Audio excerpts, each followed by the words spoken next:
Shout out di ay sa kuwang katapad nga hami sa gwapa April Joy Palomata. Half Chinese, half Korean ang beauty, mapasanaola lang gitaan eh. Time check di ay alas 4 sa hapon. Tuyo gid mo nga hapon na mubutar aron dili kay sa dili na pud kayo init. Dako pud mig pasalamat kay wa jud ning bunda kang ulan bisag ni action na og kadag-om.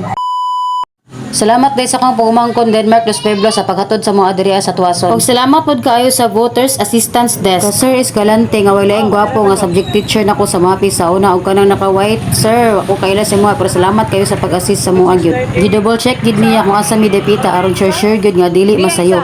111, pare na. Sara makarom. Napa ay, bisa ra karon dai. 111. Salamat. Kung naduduha pa jud ka kung asa kang dapita nga precinct, pwede ra pud ka matan-aw diri sa mga pangalan nga naka-post kilid diri sa hallway. Isagwa mo nang utana, proud ay ko ipahibalo sa inyo nga diri ako sa Tuwason nag high school. Init, Napunan na lagi ka. init ka na wala init. Init kayo. Bunya itong gihulat nga magbuto na ito diri karon. So boot wisely ha. Feel naman namo nga duol nami sa mga presinto, so selfie sa mi kadali. Ug wa jud ko magdahom sa kuang nakita. Mao jud ni ang pinaka the best part sa election. Hapit ko makalimot nga ex-1 man dai sa dako. Samtang nagpaabot sa tuang torno, shoutout ganay ko akong mga katapad si James Laurente ug si Jonel Baron. Ug wa pud nagpalupig si Boss G, nagmartes pud sa giyaha, si Isig Pit, si Ulik ug si John Paul Cañete. Shoutout pud kang Kevin Pagaran. Salamat pud kay sa pag-assist sa mua, pero tiginong katawa pagkita nako sa akong dagway nga murag sa dako. Bitaw para sa kuha lang no, mao jud ang pinaka the best nga part nga akong nakita karong eleksyon. Nahimot jud ko nagtanaw sa kuang dagway gyud. Ug samtang nagpaabot, dalingaw ko naminaw kang Barbie Perpecio. Mas nindot ang tabian kaysa hilomon kay lamog dulot. Barbie, saba kay ka ba?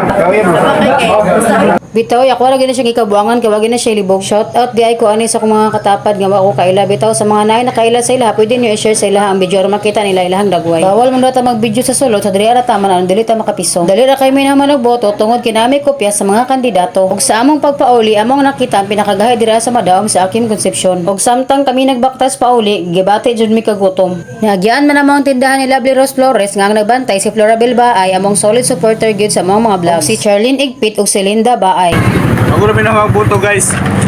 Nga gusto mo mag-sumay ay sumay diri lakwan. Nga ati cha igpit diri na sa kasada lami ay sumay kay hala na sauce.